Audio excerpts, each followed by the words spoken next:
Hello? Check. Sorry about that. There's a little bit of overlap there, but here I am.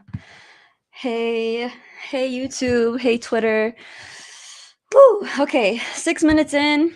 Sorry about that. I was trying to configure everything. I already spent like 10 minutes deciding what I even wanted to talk about. Um, so welcome back.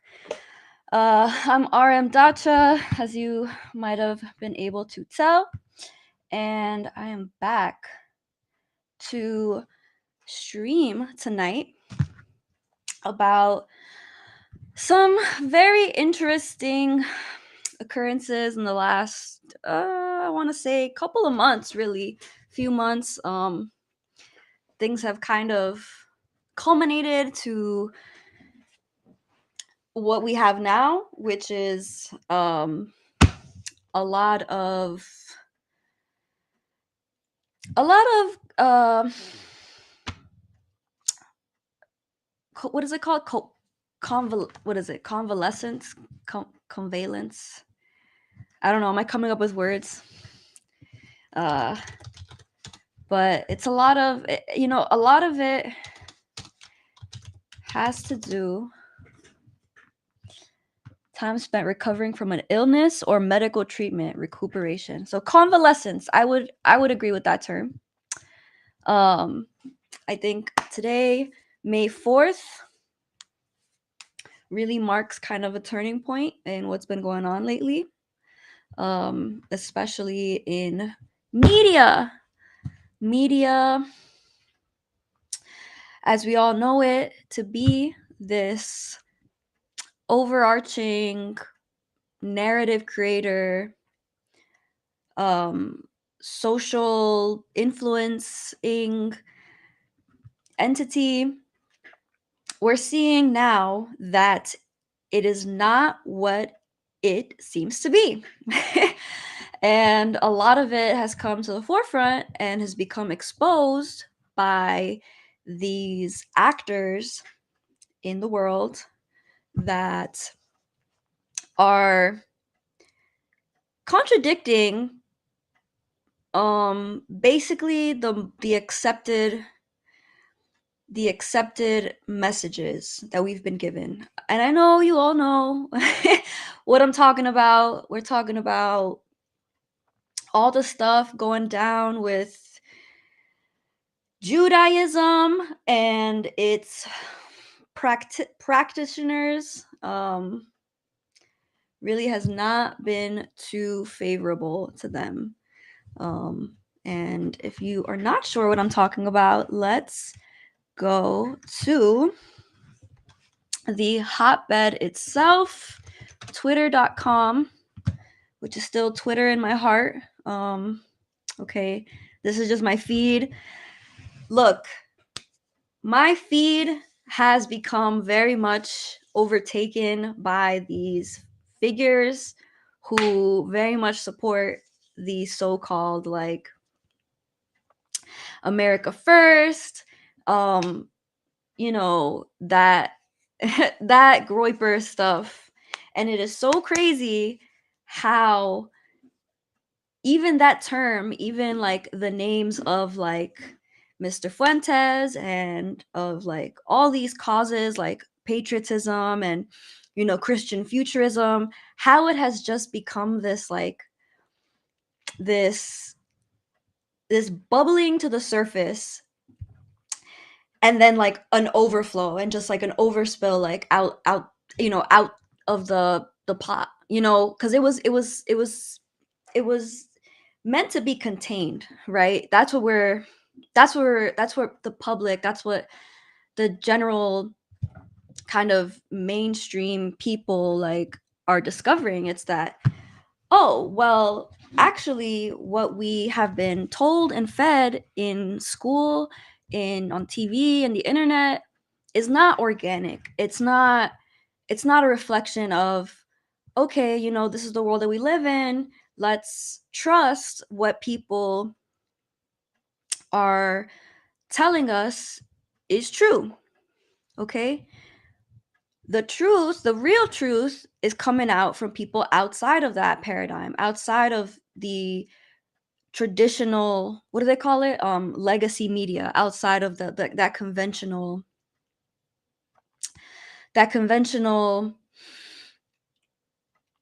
um like, what's the word I'm looking for, the conventional, like, power brokers, basically. And even just like from all fronts, like even with like all the pedophile stuff coming out, like all the all the stuff just like coming out about, even just like people talking about like the former president's wife, and the French president's wife, and also just like facts that overturn even like the most widespread educational narratives, like about the Holocaust, and about how how modern history has completely been contrived, okay? Because even a year ago, people couldn't put their finger on it, you know? Anybody could have claimed, like, yeah, you can't trust the government, or yeah, the government lies, or yeah, media is fake. Oh, yeah, like, the left right paradigm in politics. I'm not a politics person, but but when it emerges from that realm of like, race, economics, voting, at this point, presidential elections, like, yeah, like people tend to interpret events through this left right paradigm. So now all of that has been like combusting, because um because it doesn't it's not able to contain, it's not able to like frame the current situation, the current conflicts, the current um battles between the camps going on, namely I guess um anti-Israel versus pro-Israel. Again, I am not the political person, but I mention all of this because it really is the context of an even greater movement that's going on, and the greater movement is really happening. I want to say, not spiritually.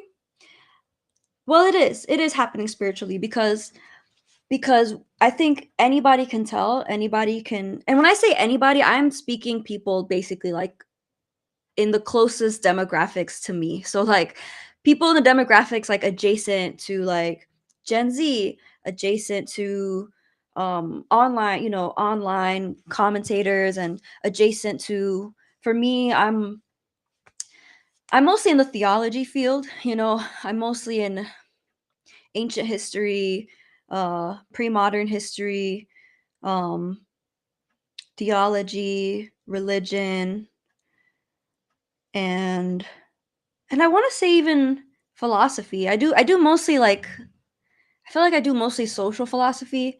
I feel like that's really kind of my main attraction right now. Hey, if you're watching, can you just let me know? Because I see one viewer, but sometimes it's more than that, and sometimes it's less. um, but what I'm trying to say is that there is definitely a shift going on, and it's happening basically at the most uh prescient um population, the most prescient demographics. Wow, you can't even see me. Hold on, let me fix this actually. So anyway, so I'm jumping back on here. I have not streamed in a while. So forgive me. I think I'm just gonna start streaming more often. I have like this setup now, so it kind of looks like a talk show a little bit. I'm really live, so um hopefully I can kind of like begin to um how do I can kind of begin to formulate what my message is. So right now, I'm on Twitter, I'm on YouTube. I don't have too many followers, but for me, like, I'm really motivated by um by religious kind of purposes. That's really like my favorite subject. I'm gonna keep studying religion actually this coming year. So I'm gonna be going to graduate school and be trained to get my master's in theological studies from a Catholic university, and it's in the Midwest, which is like everything I ever wanted. And um it's gonna be basically in, like, one of these cities, like, in the heartland of America. So I'm pretty proud. Like, I think it's very much like purposeful for me to go deeper um in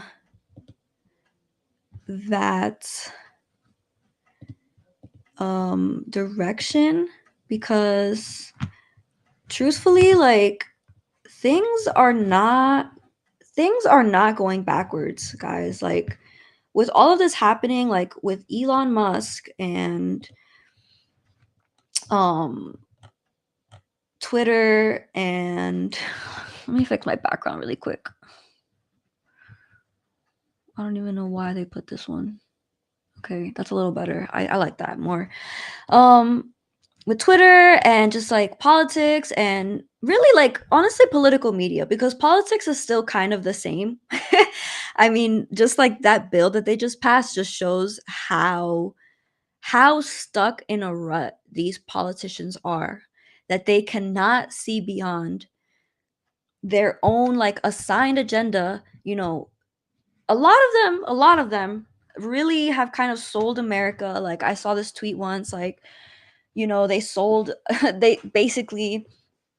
they sold out the American Constitution, the First Amendment, um to, like, getting paid by who. And you know what? I can't even say that this is new. Like, kind of looking at this stuff for as long as I have, like, i- you know, you stuff like this is relatively mild compared to everything that America has been undergoing. So, like, for instance, like, in the 2000s, they made the Patriot Act. You know, just in this decade, they did COVID lockdowns. Like, they have been trying to take our rights away. And it would be tough to kind of prove that it's intentional and conspiratorial. Um, besides the fact that it is recurring, and it seems like their jerk reaction.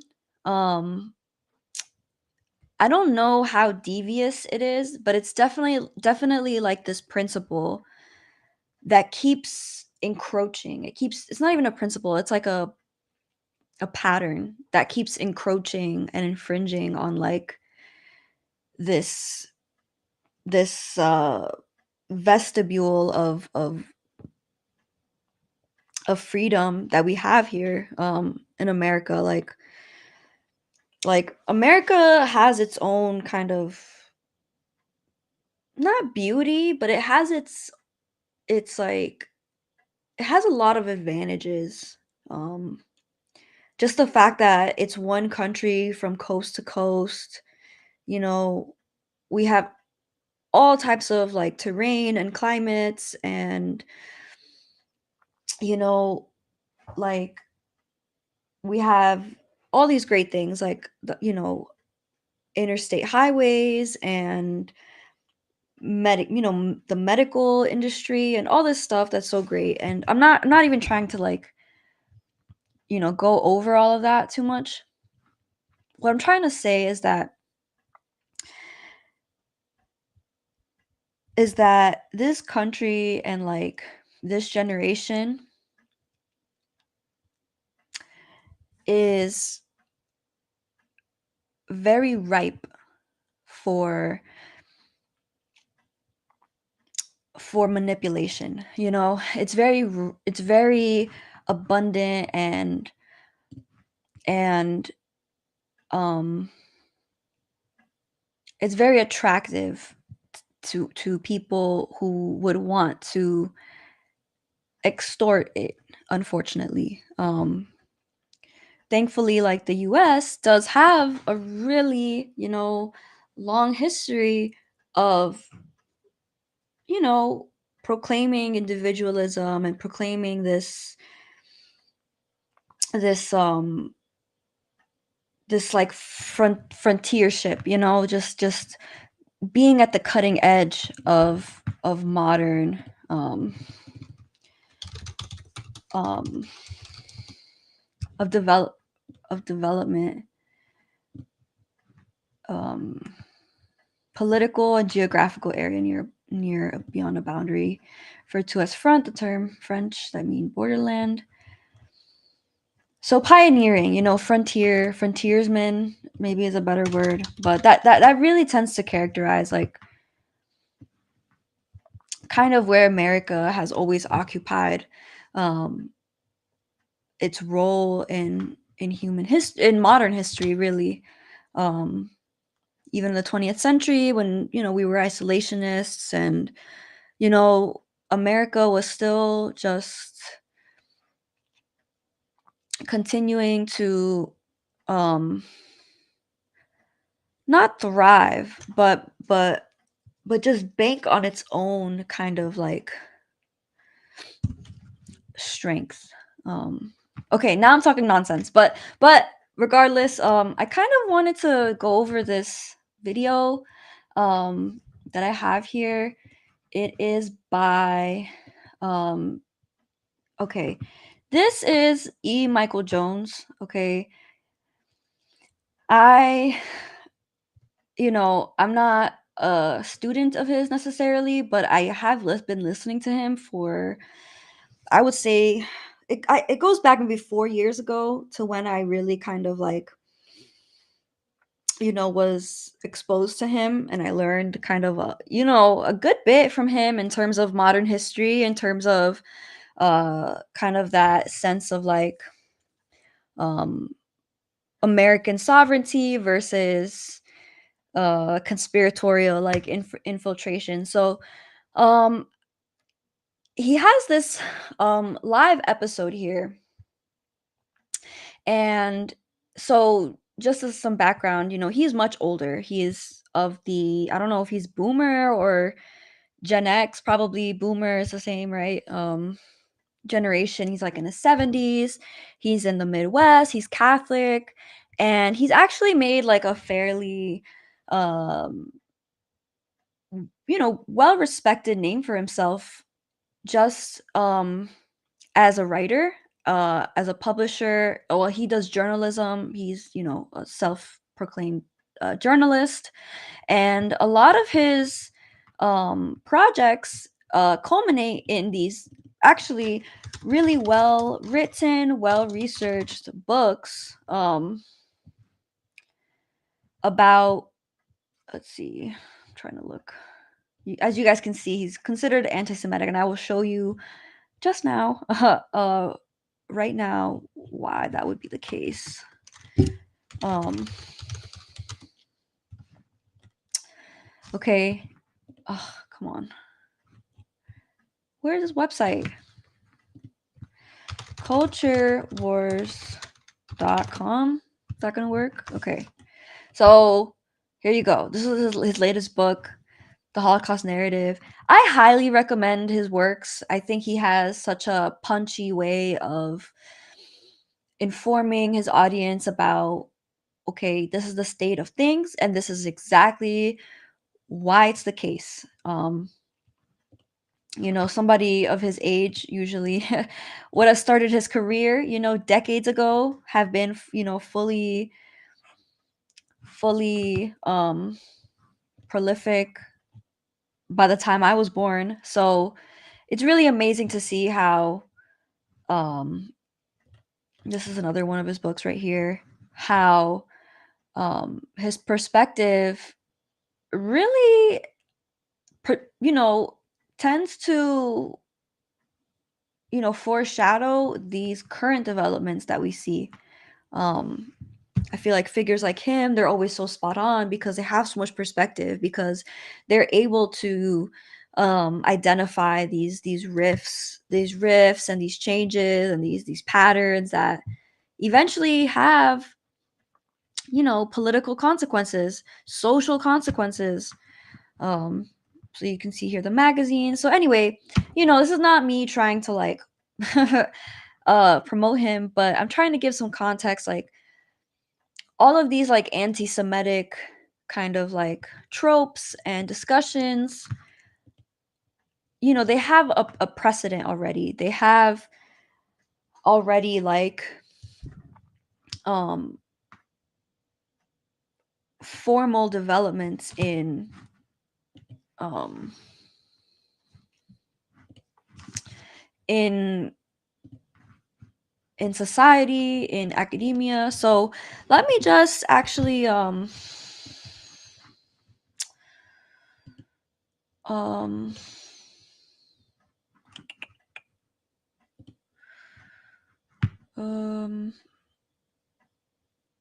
let me just play a little bit of this, and then I kind of want to commentate, because I feel like people like this,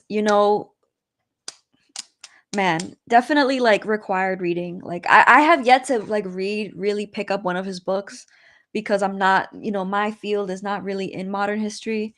But I listen to him a lot, and he has a weekly show where he very diligently, exposes the most prescient, the most um current topics um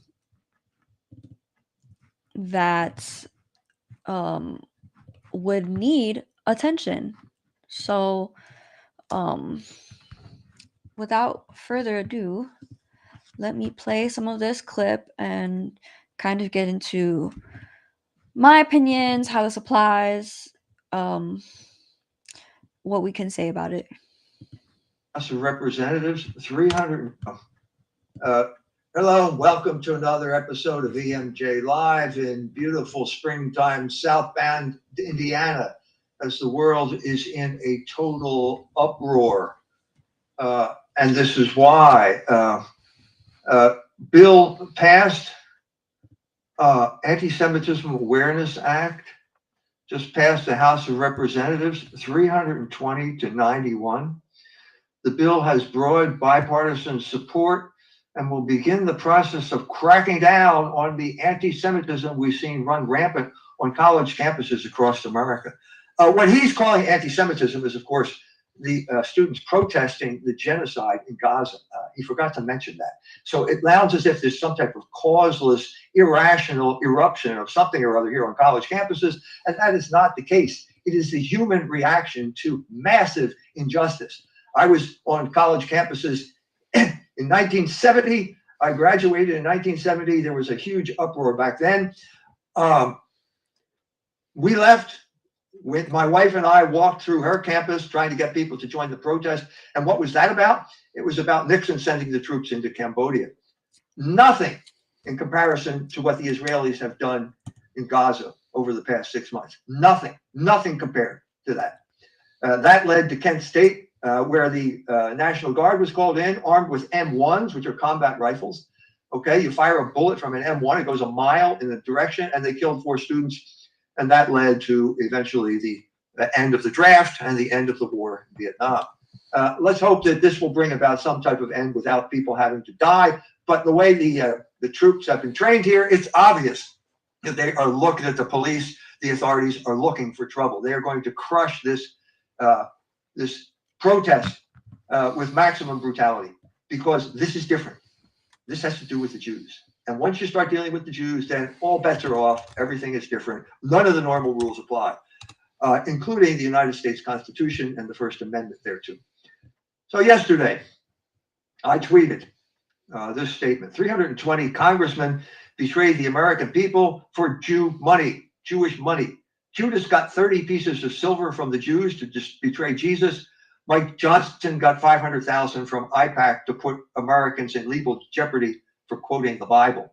By the way, is it now anti-Semitic to say that Judas got 30 pieces of silver from the Jews, or is it just illegal? And so a storm of tweets after that. As of now, which is about 24 hours later, we've had 1 million views, 5.3 thousand retweets, 616 comments.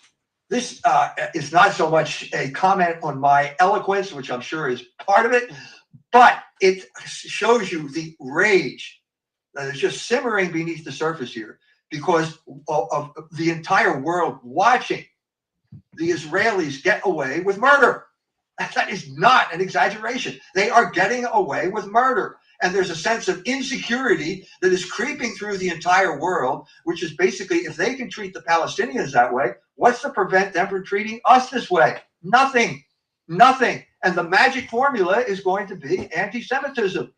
If they say you are an anti-Semite, okay, you lose. Whatever protection you had as a citizen of the United States of America, the laws do not apply to you anymore.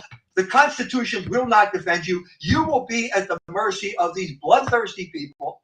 That's not an exaggeration. Gaza is proof of how bloodthirsty these people are, who hold the moral law in contempt. And if they, what's the intermediate stage here? It's all of those cops being called into campus. Guess what? They're not students anymore. They're Palestinians.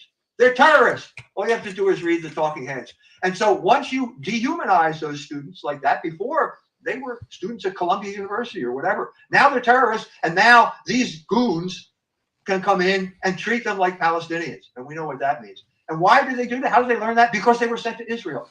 They were all trained in Israel. This is the Israelification of local police forces that has been taking place for years throughout this country. It's the story of Cop City in Atlanta, where they had all other brutal demonstrations at Emory University. This is the story of what is happening to our country. We are now Palestinians. We can be treated, the citizens of the United States are Palestinians in an occupied country. And as Pat Buchanan used to say, the United States Congress is Israeli occupied territory. That's what it is. If we needed any proof, this is it. This is the cunning of reason.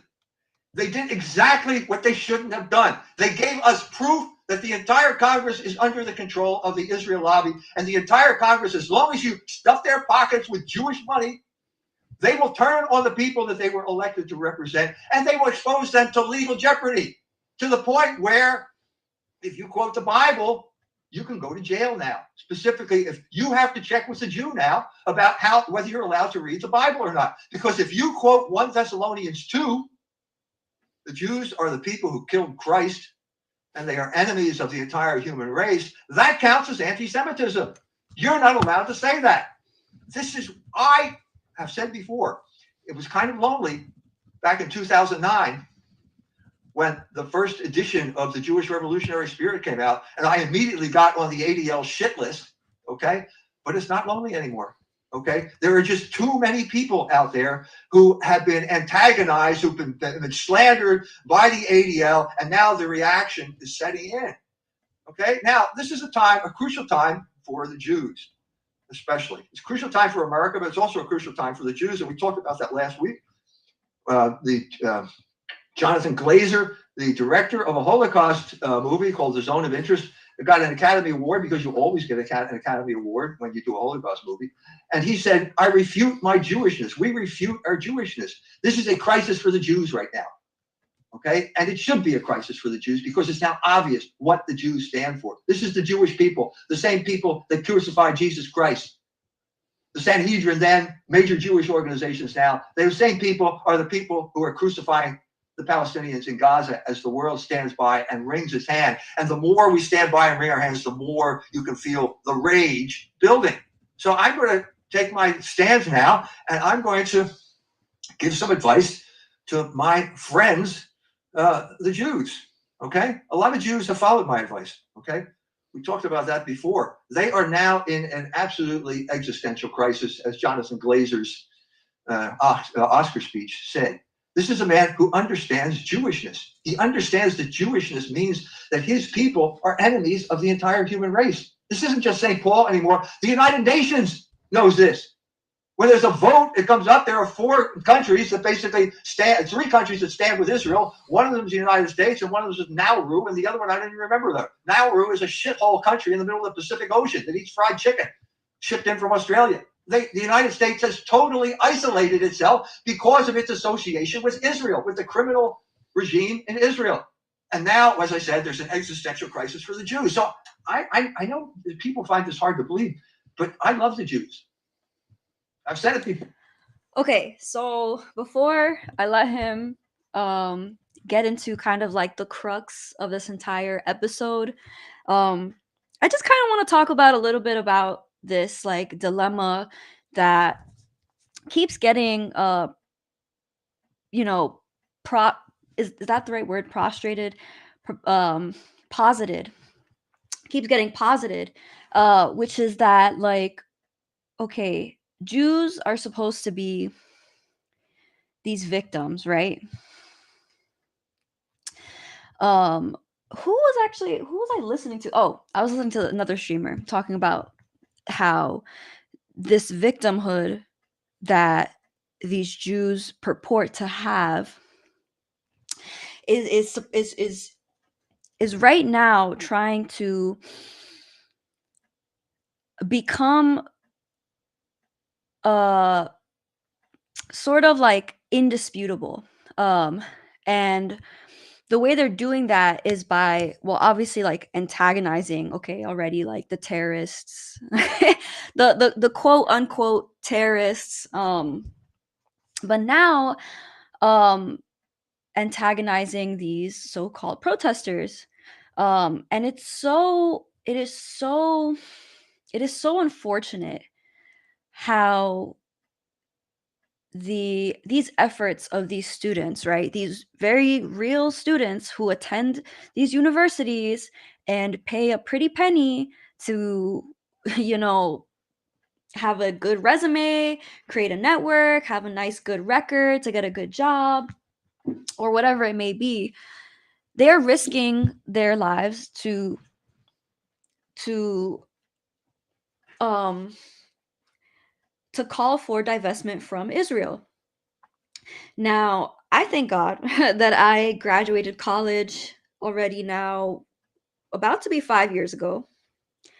And at that time, I remember I happened to attend a school where they were also using these, these strategies to call for divestment, right? So they would call on, university, shareholders, university board of trustees, university administrators to divest from, one of the issues that they pushed, where there were a few. It was some of it was about Israel and Palestine, like counter apartheid.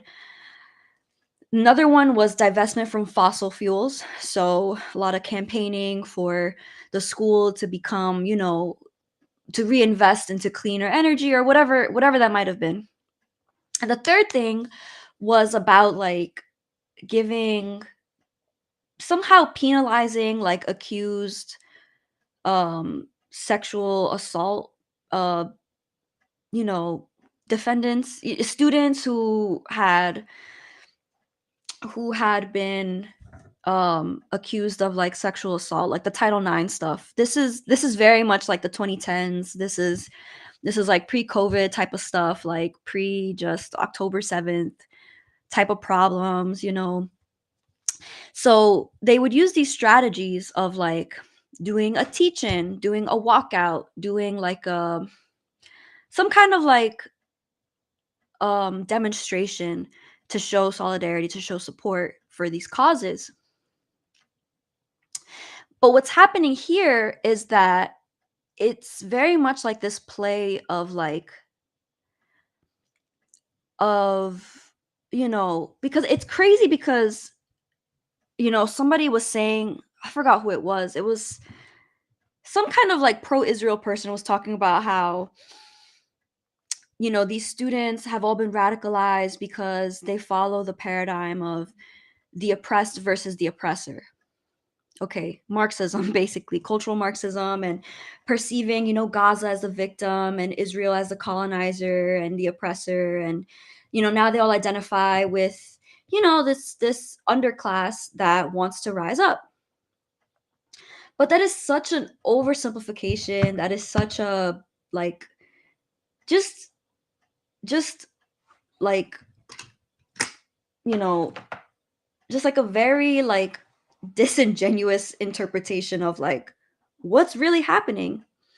And what's really happening is that this country is on a rampage. They are in indiscriminately killing people who have absolutely no fault in the so-called offense to that population. So it's really very it's very tragic what's going on, and the fact that students in the United States, right, these people who are between the ages of like 17 and 23, for the most part, I would say probably 95% are that age. If that doesn't include like graduate students where you get older people. But what I'm trying to say is that the consciousness among these people, they are grappling with this reality. Not because it necessarily intervenes with their day to day, but because morally the priorities, the placement of our um funds is creating hypocrisy, controversy, scandal, um just moral, what's the word, moral, hold on, what's the word, indefensible, morally indefensible um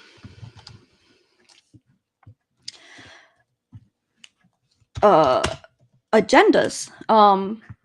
And it really, it calls to attention, like, how could we have come this far in such an inversion of of of worldview, where unless unless this app of TikTok, okay, which was popularized during the COVID era, okay, unless that unless that wait, hold on. Because that app has been showcasing the terror, the horror. I mean, it's absolutely just, it's just indefensible.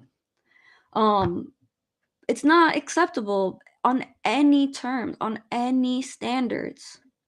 Do you understand? Like, I don't, man, like, it's really sad. I'm sorry. I'm trying not to like cry, but but my point is that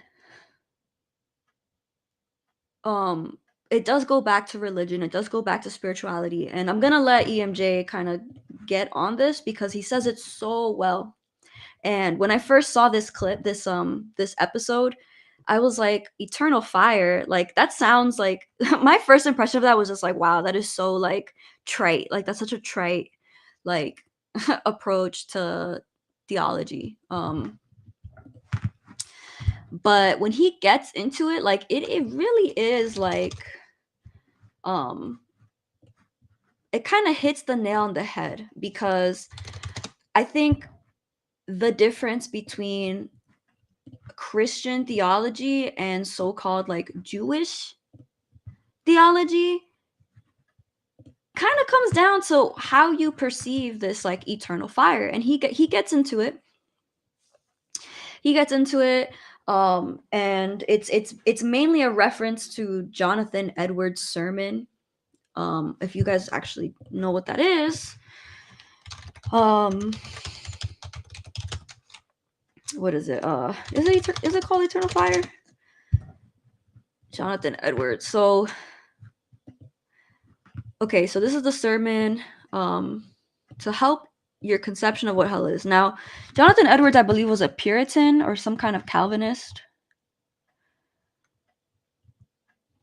And he makes this very dutiful reference to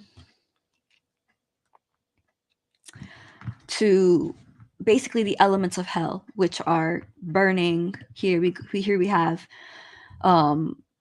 touching a coal of fire, as the heat is greater. Imagine also that your body were to lie there for a quarter of an hour full of fire. But it's not just this, right? Because obviously this has to do with, like, okay, pain, right? Pain or destruction of the body, destruction of the nerves. But it gets into something deeper, which is like the nature of morality, the nature of our relationship with God. So I'm gonna let him keep talking. I know I didn't make too many, like,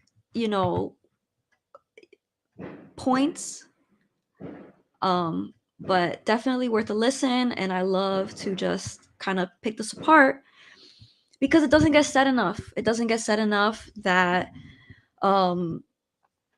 that the dilemma really is below it's below funding, it's below college interests and political priorities. It goes down to this perpetual battle between good and evil. And I'm going to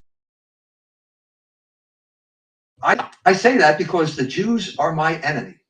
I've said it before, and I'm going to spur the Jews. So I know that people find this hard to believe, but I love the Jews. I've said it before, and I'm going to say it again. I love the Jews.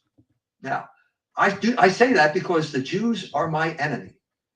Jews are enemies of the entire human race, and Jesus Christ said that we should love our enemies. And I try to follow the teaching of Jesus Christ, and so hard as it is sometimes, I try to exhibit my love for the Jews. How do I do that? Well, let me tell you a way that you can express hatred for the Jews. Okay? You're familiar with this. I've already talked about it. Bishop Barron. Bishop Barron has expressed hatred for the Jews. Now, I'm sure he's going to be shocked to hear that, but I'm going to back it up by saying that one of the guys who published my books early on was a Jew by the name of Bruce Fingerhut. Bruce Fingerhut eventually converted to Catholicism, accepted baptism. And then when we would eat Chinese food, Jews love Chinese food, by the way, we'd get together and he'd tell me the people who really hate the Jews, the real deep anti-Semitism, are the people who want to hold Jews back from baptism. That's what he said. Other Jews have said the same type of thing. Because why do you say that? Because if you don't want them to be baptized, you want them to go to hell. So Bishop Barron evidently wants Jews to go to hell. Because when Ben Shapiro asked him the question, you remember that? Ben Shapiro says, let me get to that question. Bishop, am I basically screwed? In other words, am I going to go to hell? So on and so forth. And then Bishop Barron gave an answer that was basically incomprehensible. He danced around the issue. He made a fool of himself by showing that he didn't understand what invincible ignorance is, how it does not apply to the Jews, and how the Nostra Aetate, he cited Nostra Aetate, it has nothing, invincible ignorance has nothing to do with Nostra Aetate, okay? But Ben Shapiro, also, it cannot apply to Ben Shapiro because he knows who Jesus Christ is. He knows what the message is. He's in rebellion. So he should have said, Ben, are you baptized? No. Ben, if you refuse to be baptized, you cannot be saved.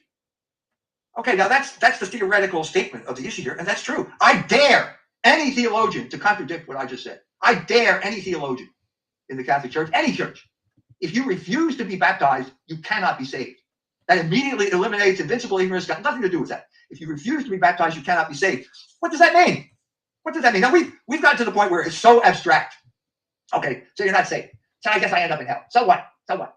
No, we've lost a tradition here in America, first of all, and in the Catholic Church, of the meditation, the retreat, the Ignatian retreat. We're talking about the era right around the Council of Trent, when you had these, you wanted to convince the people, you wanted to create what they call devotion. Devotio Moderna goes back. Thomas à Kempis, it had old roots, but it came to the fore around the time of the Reformation. And this is the time of Ignatius. And you went on an Ignatian retreat so that Jesuit could convince you. Not they talk about the head and the heart. This is to get to the heart and convince you of what the stakes are. Let's get real about this. Let's not just talk in abstractions like saved and salvation and damnation. Let's talk about the reality. And this is an American tradition as well. I'm going to read to you what is from this probably the most famous sermon in American history. It's called Sinners in the Hands of an Angry God. It was given by Jonathan Edwards, Northampton, 1741. Okay, so I referred to the wrong sermon, but he presented it right there. That makes sense. I remember learning about that sermon like in my American history class. Many people know it. So just sit back and listen up. The Connecticut River Valley, which was going through an emotional outburst that was known as the Great Awakening. The God that holds you over the pit of hell, much as one holds a spider or some loathsome insect over the fire, abhors you and is dreadfully provoked. His wrath towards you burns like fire.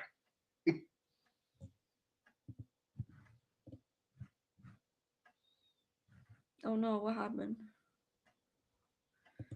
What just happened? All right, well, back to what I was saying. Yeah, so he's basically presenting the juxtaposition of these people in power versus as very much driven by like a specific agenda, and it is religious. Okay, it's not just this casual, we're just fellow co-religionists, and yes, we believe in the common book, or we're people of the book or whatever. He's going to draw a distinction between let's see if this works again. Is more abominable in his eyes than the most hateful about this. Let's not just talk in abstractions like saved and salvation. And it's called Sinners in the Hands of an Angry God. It was given by John Edwards, Northampton, 1741, Connecticut River Valley, which was going through an emotional outburst that was known as the Great Awakening. The God that holds you over the pit of hell, much as one holds a spider or some loathsome insect over the fire, abhors you and is dreadfully provoked. His wrath toward you burns like fire. He looks upon you as worthy of nothing else but to be cast into the fire. He is of purer eyes than to bear to have you in his sight. You are 10,000 times more abominable in his eyes than the most hateful, venomous serpent is in ours. You have offended him infinitely more than ever a stubborn rebel did his prince, and yet it is nothing but his hand that holds you from falling into the fire every moment. It is to be ascribed to nothing else that you did not go to hell the last night, that you were suffered to wake again in this world after you closed your eyes to sleep. And there is no other reason to be given why you have dropped into hell since you rose in the morning, but that God's hand has held you up. There is no other reason to be given why you have not gone to hell, since you have sat here in the house of God, provoking his pure eyes by your sinful, wicked manner of attending his solemn worship. Yea, there is nothing else that is to be given as a reason why you did not this very moment drop down into hell. Now, I'm not a Calvinist. Jonathan Edwards is a Calvinist. And the Calvinists had a problem, which I'm going to talk about in my book on American identity. And the problem was an exaggeration of original sin, an exaggeration, a distortion of the idea of predestination, which was basically the Islamic understanding of predestination, which is you have no free will and you're basically your life is determined. This is all wrong, okay? And as I said, I'm not a Calvinist, but there's part of this that is right. And the right part is that there is a hell And the best characteristic that we can use to describe hell is fire. Fire. All the scriptures are unanimous about this. It's fire. It's eternal fire. Okay? Now, what does that mean? Now, this is personal as well. Okay? It's not abstract. There was a guy who lived around the corner by the name of Sam Shapiro.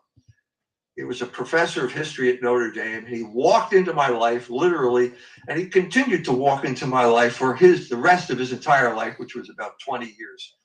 And we would have heated discussions. He wanted to convert me to his religion, which was basically Darwinism, and I wanted him to convert to my religion, which is Catholicism. Okay, and it went back and forth and back and forth. And then he started to tell me about his wife. She was a professor at Indiana University at South Bend. Her name was Gloria Kaufman. She's gone on to her eternal reward or punishment since this time. And he told me in no uncertain terms about her wickedness. She used Indiana University and the gender study, or the feminist studies, whatever it was called, women's studies program, as a way to proselytize all these poor ladies who wanted to get a better job, proselytize for abortion. She bragged about the number of abortions she procured, and she also bragged about the families that she destroyed by persuading those gullible women into divorcing their husband. Totally wicked person. Okay, a Jew as well, unbaptized.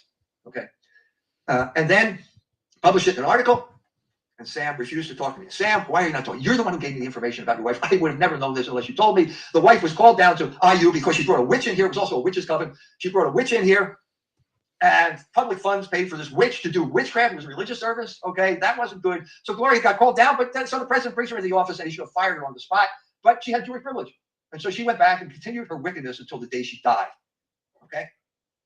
So sometime after this, I get a call, and it's Sam Shapiro. And Sam says to me, when I look in the mirror, I see a dying animal. And I said, well, we're all going to die. You're probably going to die sooner rather than later. So let's talk about the four last things. Well, death, judgment, heaven, hell. When you get to hell, let's talk about fire. Everlasting fire. What does that mean? What does that mean? Oh, well, I don't believe in that, Sam said. And then he said to me something even stupider. I want to spend eternity with my wife. Sam, I said, be careful what you pray for. Okay, your wife was one of the wickedest people in South Bend, Indiana. You do not want to spend eternity with her. You want to spend eternity with God in heaven. And in order to do that, you have to be baptized. Okay, and in order to get you baptized, I have to talk to you about the four last things to motivate you out of your intellectual torpor. And one of the things I have to talk about is fire. Fire. Now, this is not just fire, it's everlasting fire. And so, again, now we're going to go to a Catholic, okay? A Catholic take on this issue based on that whole history of Ignatian spirituality, where you get together for 30 days and the priest convinces you of your wickedness so that you can reform and become a better person and get to heaven, which is the goal of this life. Okay. And in order to do that, this priest decided to talk about fire. Okay.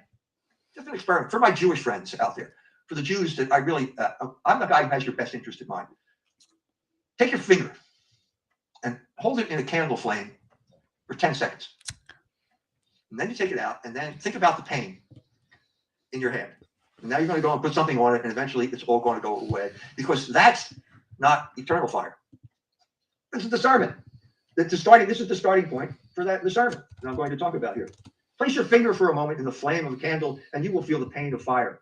When our earthly fire was created by God for the benefit of man, to maintain in him the spark of life and to help him in the useful arts, whereas the fire of hell is of another quality and was created by God to torture and punish the unrepentant sinner. Our earthly fire also consumes more or less rapidly, accordingly as the object which it attacks is more or less combustible, so that human ingenuity has even succeeded in inventing chemical preparations to check or frustrate its action.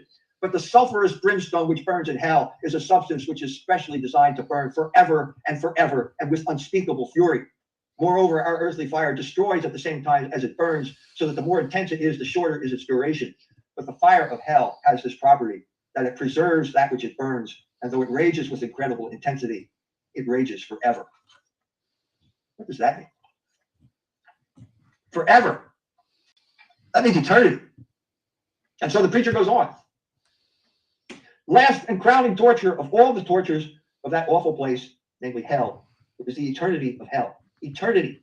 Oh, dread and dire world. Eternity. What mind of man can understand it? And remember, it is an eternity of pain. Even though the pains of hell were not so terrible as they are, yet they would become infinite as they are destined to last forever. But while they are everlasting, they are at the same time, as you know, intolerably intense, unbearably extensive. To bear even the sting of an insect for all eternity would be a dreadful torment. What must it be then to bear the manifold tortures of hell forever, for all eternity? Not for a year or for an age, but forever. Try to imagine the awful meaning of this. You have often seen the sand on the seashore. How fine are its tiny grains, and how many of those tiny little grains go to make up the small handful which a child grasps in its play. Now imagine a mountain of that sand, 1,000,000 miles high, reaching from the earth to the farthest heaven, and 1,000,000 miles broad, extending to the remotest space, and 1,000,000 miles in thickness. And imagine such an enormous mass of countless particles of sand, multiplied as often as there are leaves in the forest, drops of water in the mighty ocean, feathers on birds, scales on fish, hair on animals, atoms in the vast expanse of the air. And imagine at the end of every 1,000,000 years, a little bird came to that mountain and carried away in its beak a tiny grain of sand. How many millions upon millions of centuries would pass before that bird had carried away even a square foot of that mountain? How many eons upon eons of ages before it had carried away all? Yet at the end of that immense stretch of time, not even one instant of eternity could be said to have ended. At the end of all of those billions and trillions of years, eternity would have scarcely begun. And if that mountain rose again after it had been all carried away, and if the bird came again and carried it all away again, grain by grain, and if it so rose and sank as many times as there are stars in the sky, atoms in the air, drops of water in the sea, leaves on the tree, feathers upon the bird, scales upon fish, hairs upon animals, at the end of all of those innumerable risings and sinkings of that immeasurably vast mountain, not one single instant of eternity could be said to have ended. Even then, at the end of such a period, after that eon of time, the mere thought of which makes your very brain reel dizzily, eternity would scarcely have begun. Now, before I go on, I have to tell you, that's from a great work of fiction called Portrait of the Artist as a Young Man. It was written by James Joyce, an Irishman, and he's recounting the type of retreats that he used to go to in Ireland as a young man at the beginning of the 20th century. It's a work of fiction, but there is a truth there that shines out throughout that book, and this was a type of devotion that people like Ignatius of Loyola created at the time of the Counter-Reformation, and it continued in Ireland up to this day. And when I read this as a young man, it resonated completely with me because I felt I'd been raised the same way that James Joyce had been raised. Actually, I was, because he was taught by the Christian Brothers and the Jesuits, and I was taught by the Christian Brothers and the Jesuits. And at that time, there wasn't a whole lot of difference between his era and mine. Okay, this is what Bishop Barron should have told Ben Shapiro. Bishop Barron, we have to draw some type of conclusion here. Either he hates Jews and wants them to burn in hell by depriving them of baptism, or he's ashamed of the gospel and willing to censor his message for worldly prestige and fame. Now, if he's listening, please tell me if there's another option, because these are the only two that I see. Okay? And they have the same option. They have the same results. Jews will burn in hell because a bishop refused to offer them salvation through baptism. It's that simple. There's no way to get around it. If you refuse to be baptized, you cannot be saved.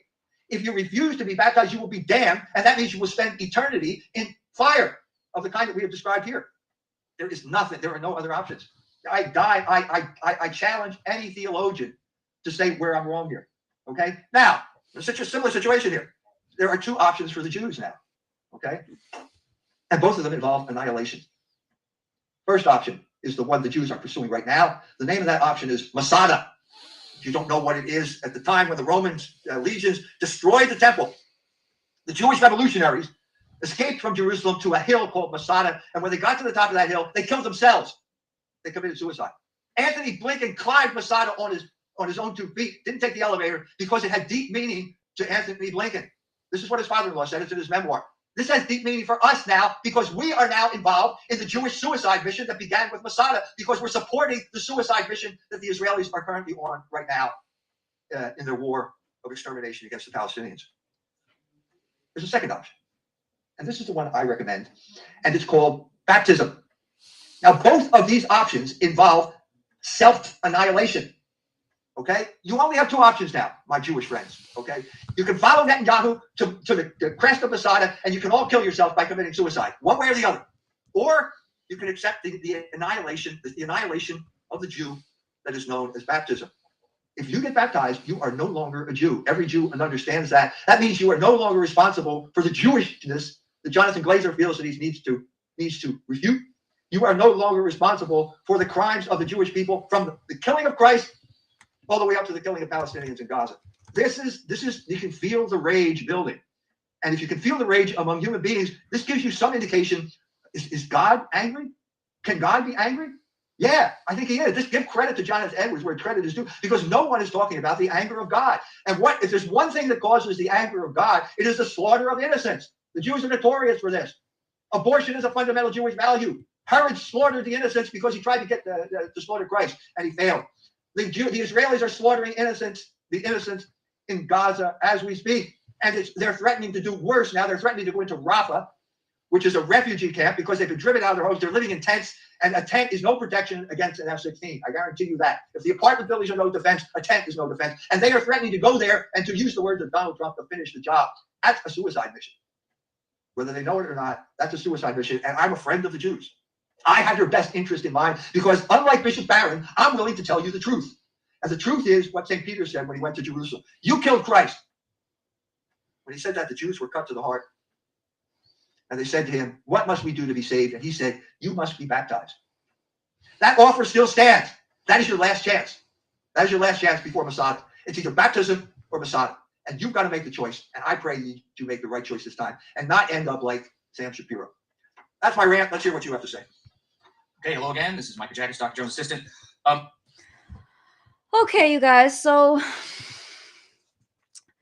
as you just saw, E. Michael Jones just provided a very cutting, right to the point rendition of what is essentially going on today, what has been going on for a couple thousand years, as far as history tells us, which is that yes, there are different types of people, there are different cultures, different histories. However, within this framework of Catholicism, of just the Christian perspective, the Christian belief system framework that allows us to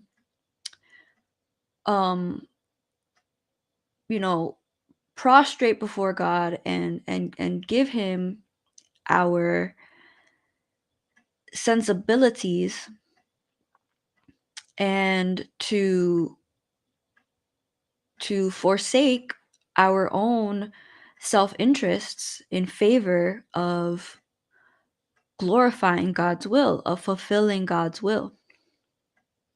Now, the dilemma here, however, for the Jews, is that they continue to observe not what God has bestowed upon us, which is, like he says, baptism and this opportunity for salvation and to be reborn into Christ, and would rather prefer, like he says, this suicide mission that is basically the end of all of their actions, which is just this half baked approach at, well, it's not half baked, if anything it's over baked, approach to salvation, to appeasing God and observing these laws that consider us clean, and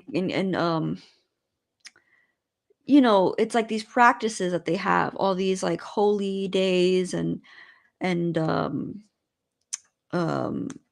not just celebrations, but they have their own version of like atonement, and um their own version of sin and of renewal that does not take into account the fact that God actually sent himself as the ultimate sacrifice, as the ultimate appeasement for the sins.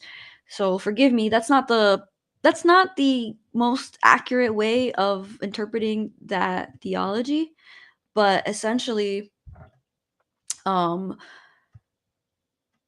there is this spiritual dimension that I think was a lot more obvious before, the advent of mass media and mass control of perception and mass proliferation of ideology, aka communism. Before all of that, there was a conscientious um, observance of God, Christ as the sacrifice for our sins, and a dedication to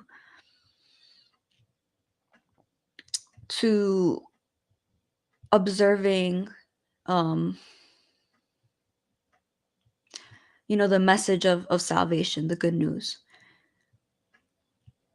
However, there has always been this group of people, this tradition that goes back to that period of Christ and has since then rejected uh the Christian the Christian Christian morality, Christian framework, Christian concepts. Christianity really absorbed like philosophy and all of these disciplines that, even out in the East, in like Persia, before it really returned back into Rome for like the Renaissance.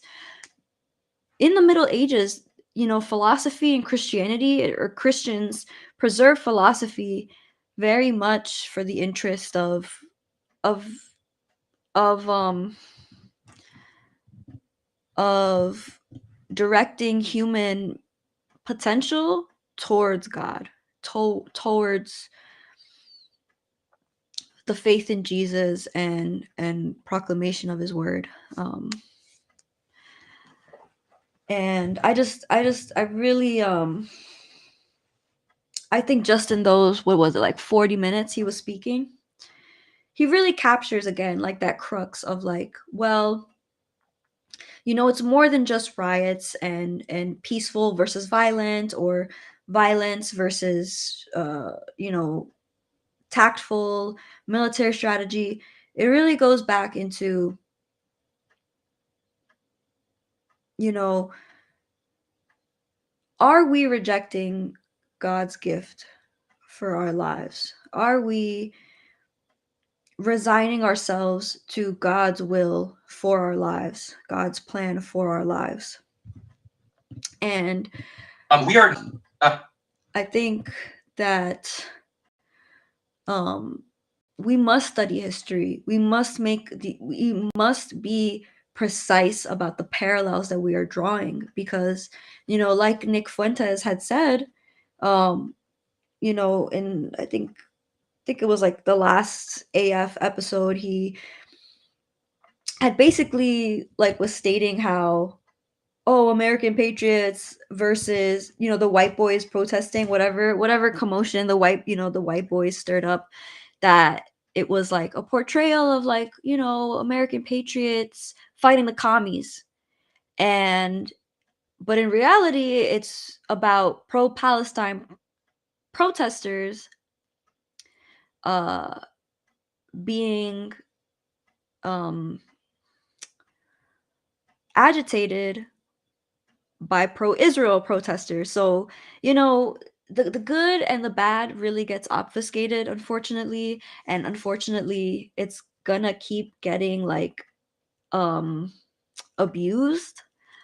Um like I mentioned, like the victimhood state that the Israelis, that the Jews like to claim, they're trying to um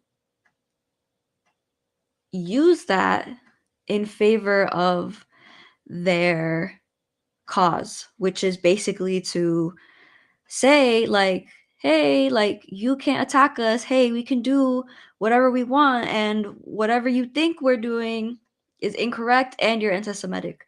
And I hate that term. I am so upset that that word is even still allowed in any formal or serious discussion. Like that in itself just shows how little knowledge people have about history, about race, about ethnicity, about nations and religion.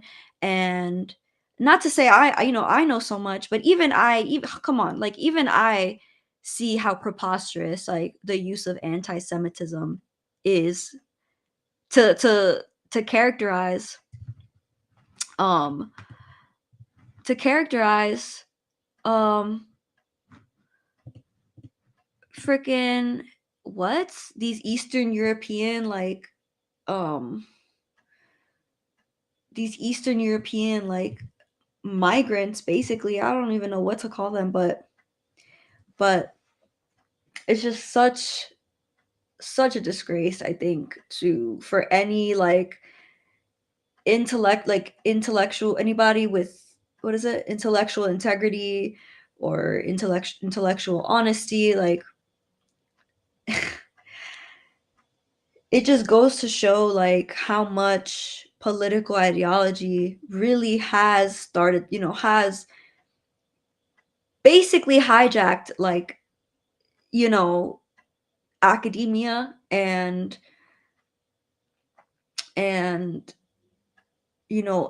type of productive discourse. I think this rise, and I'm not on TikTok, but just I think it is fascinating how how easily public opinion was shifted just by the use of TikTok, just by the possibility for somebody to publish, real facts or real education, and it can actually spread and blow up um, very easily. Um, um, Gen Z is so interesting to me. I will say it over and over again. I think we are the pivotal um, generation. I think we're the ones who, the way I see it is like kind of this arch almost. Not really. It's more like this, I think. It's more, or actually, maybe it is like, maybe it's like, maybe it's like this. Maybe it's, I forget what these are called. Uh, it's not a parabola. Dang, what are they called? Hold on. It's not a parabola. It's, is it hyperbola? It's not a hyperbola. It's a, oh, is it? No, is it? But it's not a hyperbola. I'm thinking of, I forgot, man. I used to take math in college, man, because I wanted to flex on some math people, but did not finish. So anyway, the point is that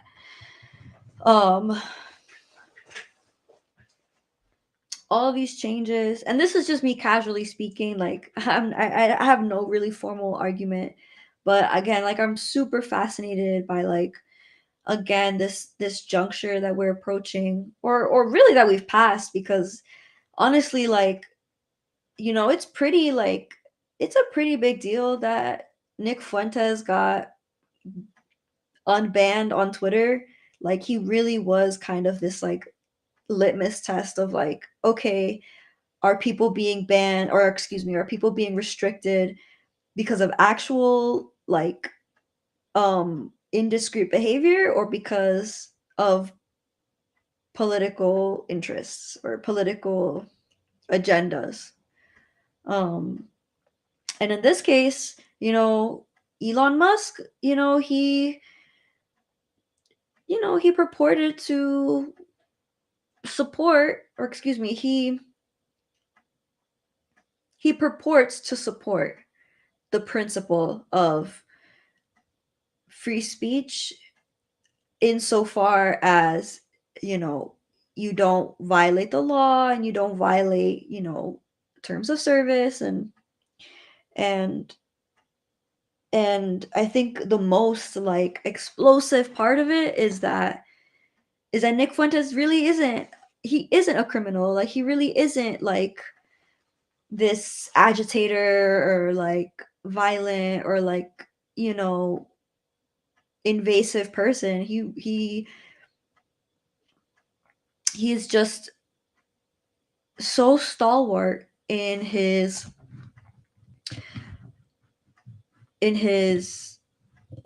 um campaign against basically um you know um foreign lobbies aka like Israel. And I've seen the way that, you know, he went from being completely unmentionable, okay? Um Completely unmentionable by uh any political, any type of media um personality, to gradually becoming this like more acceptable and more tolerable kind of person.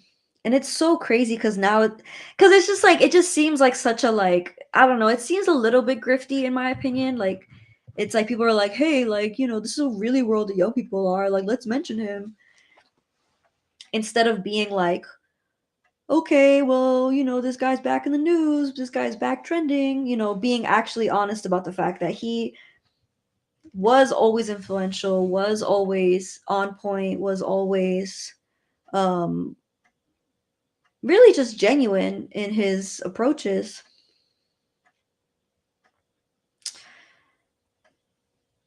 But people ignored him. And people knew who he was. Like this guy, Nick Fuentes hung out with Kanye West. Like nobody did not know who Nick Fuentes was. Like let's be honest, okay? It's just the fact that now it's permissible, now it's acceptable for people to um you know, mention him and ally with him and support him.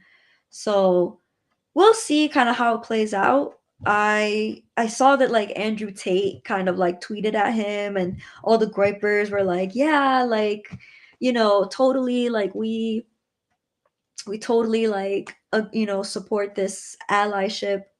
But like Andrew Tate, he's a reputed like pornographer. Like again, I know some of that is like a little bit more ambiguous than, you know, just straight up like, but I'm pretty sure he made his millions like if not exploiting women, definitely just like uh you know, what's the word? Uh commodifying them. So I hope that, you know, those types of, I hope that that doesn't get blurred. um I hope that Nick Fuentes does not like, you know, I really hope that he does not cave to that kind of support, because it does become ambiguous. Like I don't really trust that Andrew Tate is this like, I mean, it's just the like the deepest thing that Andrew Tate can say about reality is that, oh, they're trying to put us in a matrix and I'm breaking out of it. Like yeah, dude, like yes, like non-western countries, like countries that are not in America, yes, they have culture. Like yes, women do obey. Yes, like men can be powerful. Like that is not outside the matrix, bro. Like the matrix is stuff that's, the matrix is basically like, it's what like, okay, Days of Noah, okay, on YouTube, like he references this aspect of humanity as flesh consciousness. Okay, he calls it flesh consciousness. um Another YouTuber calls it um he calls it like our sin nature. He calls it the sin nature. Okay. That is the correct way, I think, to create this divide of like, okay, what is, I mean, just like this stuff like the red pill, like all these like Matrix references, like for me, like growing up, like, dude, I'm telling you, like over like several like years, like people were telling me, like, you should watch the Matrix, like you should watch the Matrix, like you would like the Matrix. And I'm just like, really? Like you think I got these ideas because of a movie? No, I've never seen the Matrix. I don't know when I will see the Matrix. It's but you know, there are different ways of, you know, quote unquote breaking out of the matrix than just by like, you know, observing tradition. Like it's about actually renouncing, okay, that fleshly desires, fleshly temptations, all this stuff. It's all over the New Testament. But of course, okay, the New Testament itself is being targeted um for its poignancy, its directness in identifying who are the, you know, supposed enemies, and what is really the true way, you know, aka like the gospel, if that made sense. Because yeah, that, I mean, that's what EMJ mentioned, like you know, the enemies of humanity, um in First Thessalonians, I believe. The Jews are the enemies of humanity. That's anti-Semitic. I don't know how something like that could be justified to completely antagonize like a scripture because it refers to Jews. Like there has to be a level of like respect for ancient historical texts, for, you know, historical context and explications of events in the past. Like you can't just erase that from history. And one of the last points I'll make is just like, you know, these Marxist leftist people who believe that, you know, communism is the right way and we have to combat fascism, and, you know, the white man is so oppressive and you know, abusive. It was the communists who weaponized censorship. Okay, it was the communists who silenced people and manipulated public perception and erased history and, you know, rewrote, basically, you know, maybe not constitutions, but rewrote laws and rewrote the structure of society so that people would literally die in the millions. Okay, it's not just about taking away rights. It's about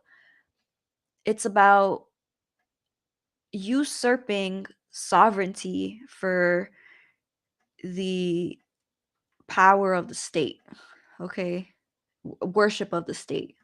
And even when you get to people like Javier Milei, for instance, you know, he was bashing communism and he was actually defending Catholicism, and he was defending um you know, pro-life stances. But look at how he turned around, and he now is like pro-Israel and wants to become Jewish, and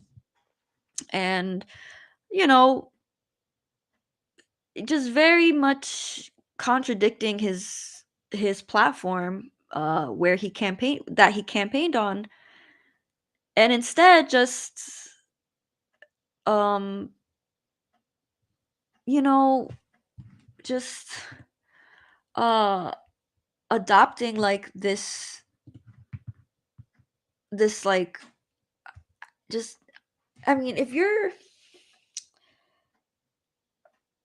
I don't know, just this like cultural alternative that goes back to Judaism, it goes back to orthodoxy or whatever it is that they claim. But that stuff is really not a joke. Like EMJ said, okay, you are choosing between the Masada or baptism. You know, I think a lot of Christianity um points to modernity, it points to capitalism, it points to um human rights, it points to modesty and family and tradition and cleanliness and renewal. Um, so to reject all of that is just to be in complete opposition to the good nature and the benevolence of not just God Almighty, but God Almighty's authorities on earth. Like you think evil regimes like can take over the world? Like no. No. It was the Catholic Church that took over half the world. It was Europe that where the Catholic Church was situated, and they were the ones who colonized and commercialized and really brought. I mean, it's not about democracy though. It's not about democracy versus, well, I'm going to say yes, representative democracy. It definitely goes hand in hand, because I would say the opposite of that is, yeah, it would have to be like communist revolutionaries. But that would require more study on my part.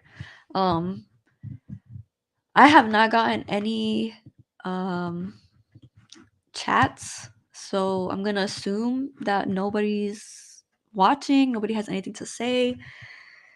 I just came on here. I just wanted to kind of just spit some bars and just kind of make a comment on the current happenings. Um, I like to get on here every couple of months, and it's been almost 3 months since the last time I streamed, so I didn't want to wait too long. This is my new setup.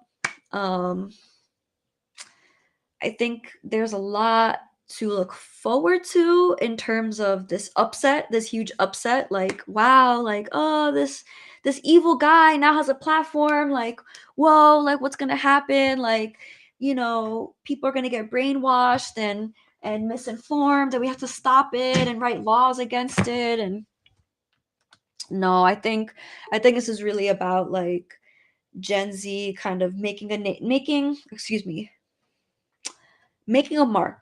mark um on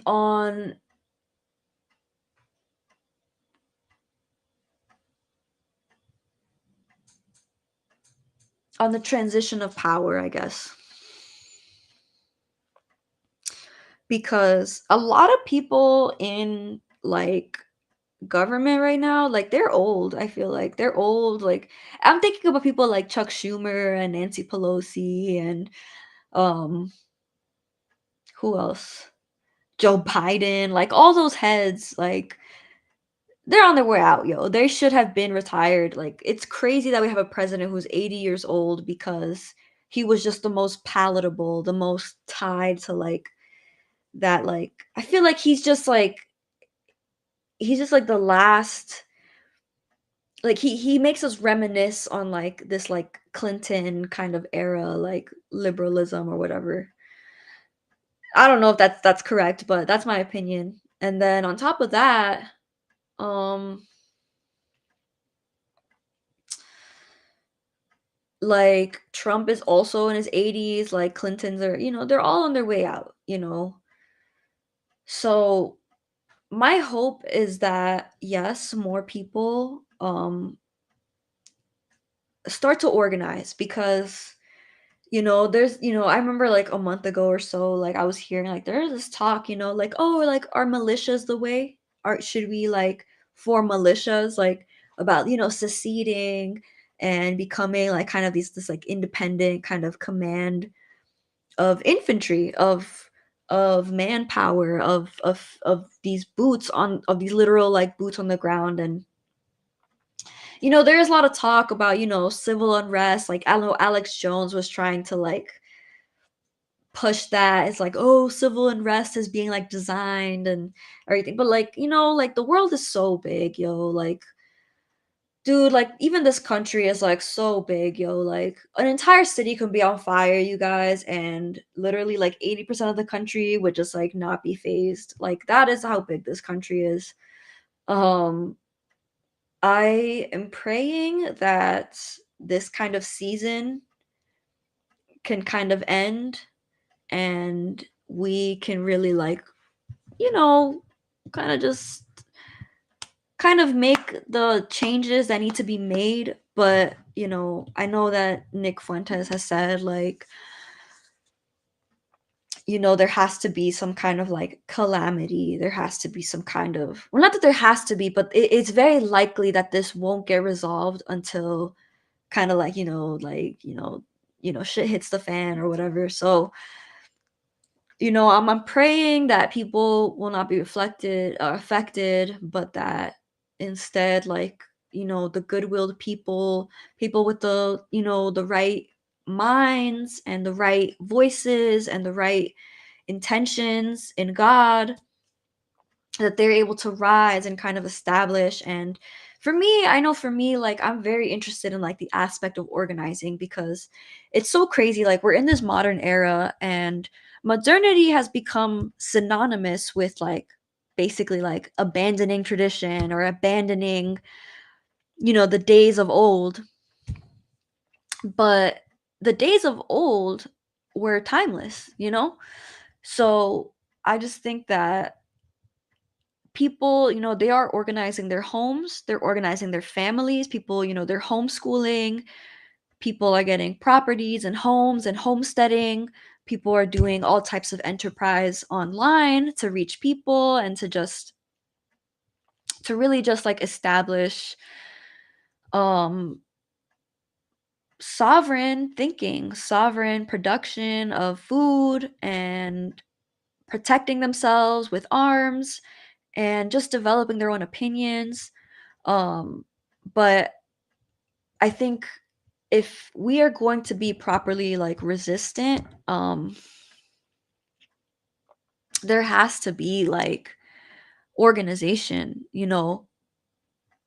culturally, even religiously, because otherwise you get what's going on. You get what's going on in these campuses, like even just today, okay,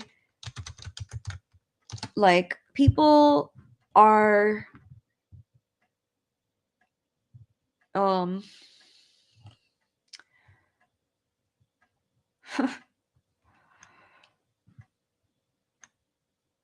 clear just like ambiguity of truth, because it was like there were arrests being made at a peaceful protest, but then like today or yesterday there were riots where police was nowhere in sight. So it seems like people are being used to instigate either some kind of legal retaliation or some kind of social unrest. It's interesting that it's over in California, which is like where like the what was it, like the 92 riots happened. Like California is really, whew, that would be the place where like where like a nationwide, riots would happen. But people are upset, like, and rightfully so. I commend people who are able to um demonstrate, are able to effectively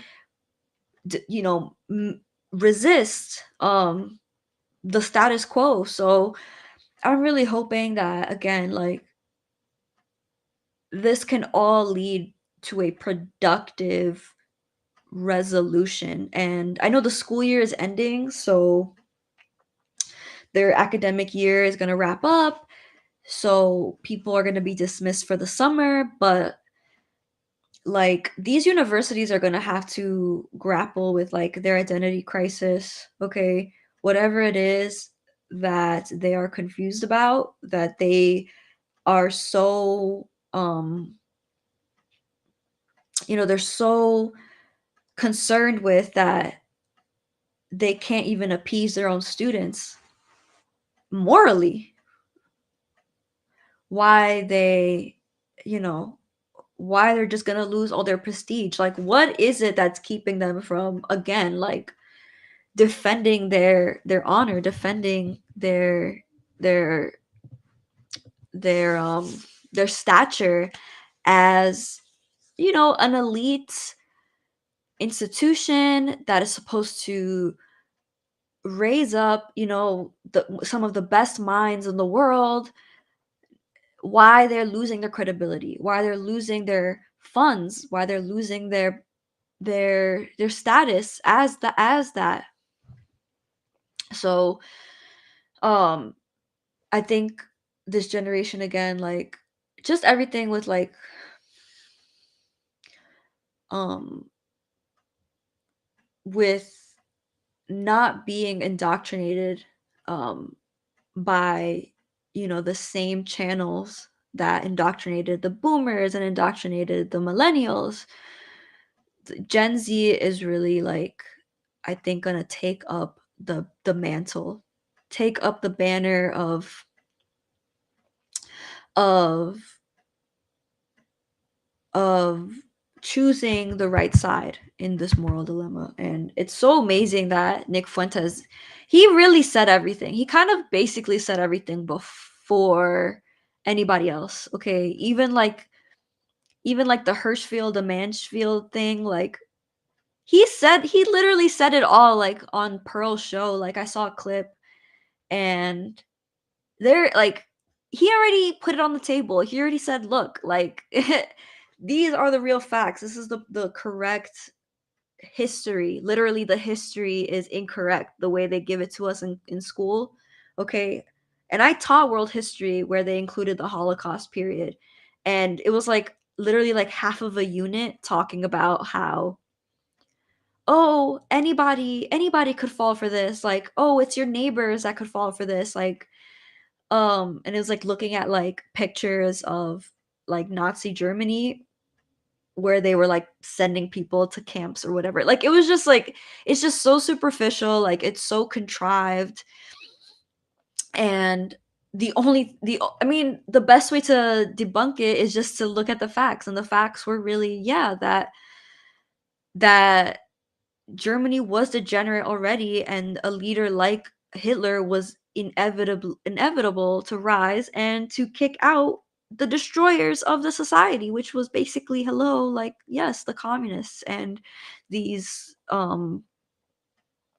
these like modernistic thinkers, who did they did propagate, yes, immoral sexuality and confusing doctrines of of morality. Like, okay, that's how we really should see it, because objectively that is what happened. It's just a matter of, like, you know brushing aside all of the false narratives. So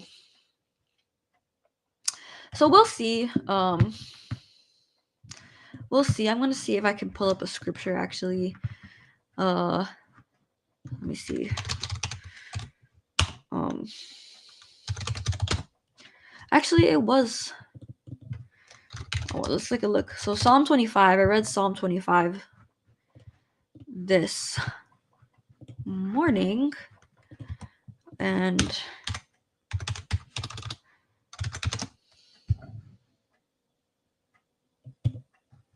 okay. So, not to read the whole thing.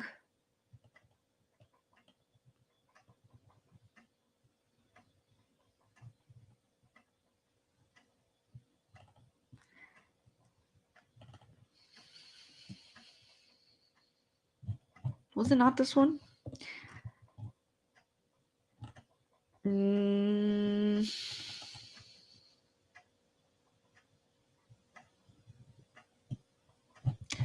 What did I read?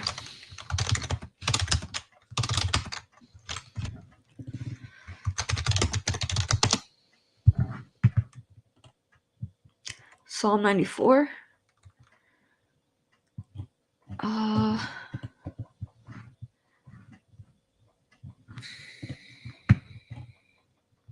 okay, God, the avenger of the righteous.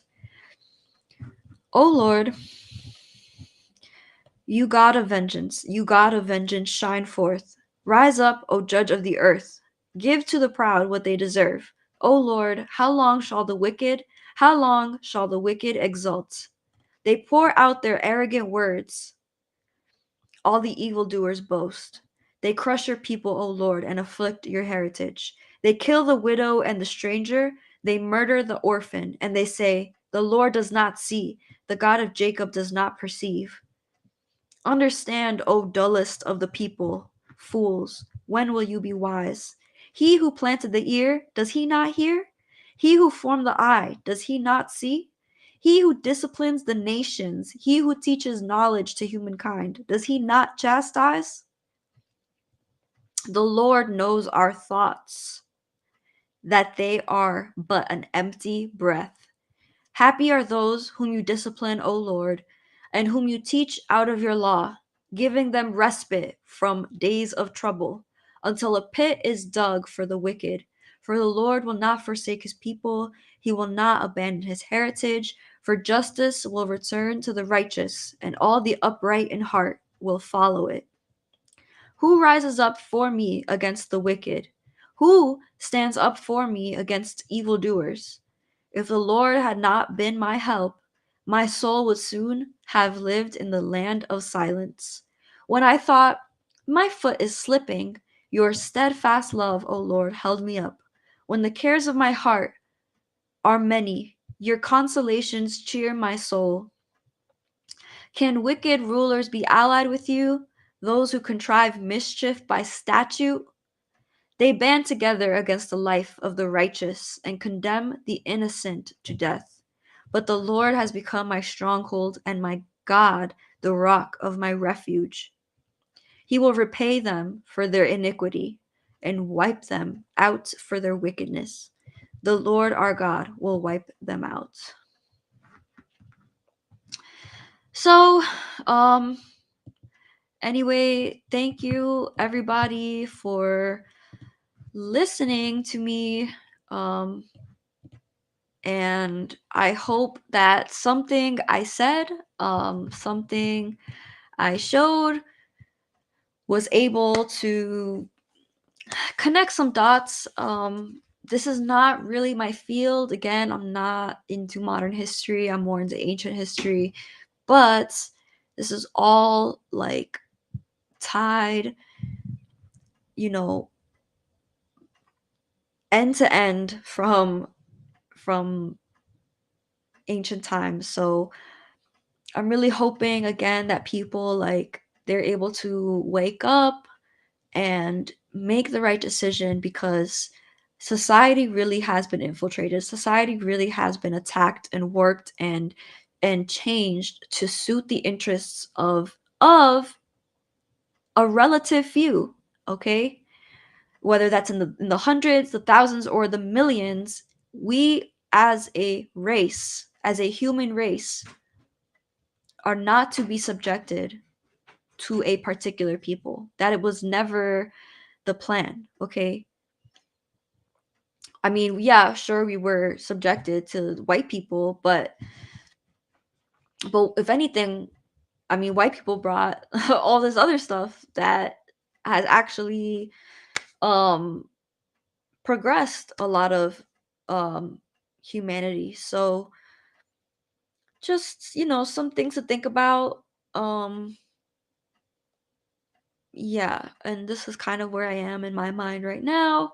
I just hope, as it becomes more popular to question, you know, the hegemony, and to start to articulate who we are as an identity, as patriots, as Americans, as anti-Zionist or whatever. I'm not necessarily, I don't really identify as any of that. I think that I'm on the side of morality. I'm on the side of the Catholic faith, and Zionism really just it's inherently deceitful. It is inherently contrived. It is inherently manipulative and extortive. There's no way getting around it. Give it another name. Look at the facts. The actions are there. The decrees are all there as being totally, you know, evil. So, um, you know, pray to God for pray the rosary, okay, first and foremost. Okay, the rosary is such a beautiful like extension of doctrine into practice, into physical observation and um alignment with God's family, with God's kingdom, and how we can really feel the love, feel the honor that is deserving of the saints, that is deserving of Mary first and foremost, for for for exhibiting God's grace, for bringing forth the Son of Man to execute, our salvation. But secondly, pray to God for wisdom, for knowledge, for confidence in what is to come, that we don't sit back, that we're not consumed by fear, that we don't cower, that we don't just parrot what we hear, but that we have an actual critical mind when it comes to making our decisions, to establishing our family, to securing our wealth, um, to contributing to a wholesome society, to delivering on our gifts, to our gifts from God. Whether you are an artist, or you are an artisan of some kind, or um, you're a fanatic, a sports fanatic, or a whatever it might be. You you could very well be the link between one community to another community in in developing this common discourse for overcoming what we've been brainwashed to believe, which is simply just, we've been brainwashed to believe that we're naturally sexual people who have who have appetites, and we're naturally just um we're just Americans who um can stand by the Constitution and um never have to worry about anything. No, because we have to actively defend our rightful inheritance, if that is correct to say, because there are people who defy God and want to take away, want to um literally make debt and capitalize off of it, profit off of your debt. That is what these people are doing. Okay? So, again, open your eyes, open your ears, so that God's grace can fill you with knowledge, because, as EMJ says, the hour is late. The time has come. Things have never been more decisive in the sense that you know there's so much deception that um you cannot continue. If you continue in the lies, like, you are going to get stuck, you're going to get lost. Like, you have to decide, like, what is like the burden of proof for what is right. And I think it's all been laid out in I mean, basically in, I want to say in like Catholic doctrine, but even just in the New Testament, and even in like American law, in American history, like, or just modern history, it's very plain, who are the aggressors, who are the infiltrators, who are the seducers, the funders of what's the word I'm looking for, of perdition. So just keep your head high. If there's something that you've been wanting to study that you haven't gotten, sowers of perdition, let me see, is this even the right word? Maybe not perdition, lawlessness, which is so ironic, but still, like, even just like the word for law, like, apparently, like, Alan Dershowitz talking about they're gonna like, oh my gosh, they're gonna like use lawfare to defeat these like, and pro Hamas people. Like, it's just so like, it's so effed right now. Like, we really have to, like, we have to straighten this out. Like come on, man. Like, law is not, you know the law in the Bible is God's law. It's not what you find today in law firms and in courts. It is to some extent, but we gotta break away from these like very superficial, like, renderings of God's real truth. So, okay, I think that that's it for me. I ended on some scripture, Psalm 94. Okay, who God is the defender of the righteous. Okay, right here. All right here. Avenger of the righteous. So, God is not some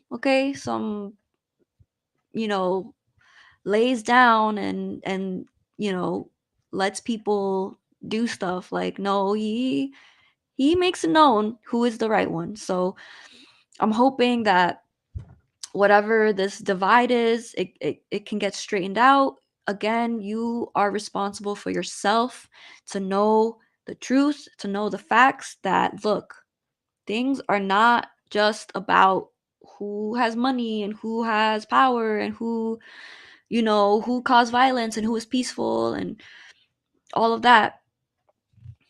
It really comes down to, are you in accord with God's law, God's morality? Okay. As basically as protected by the Catholic Church. So, all right, that's it for me. I know I'm just rambling at this point, but thanks for joining. Really appreciate it.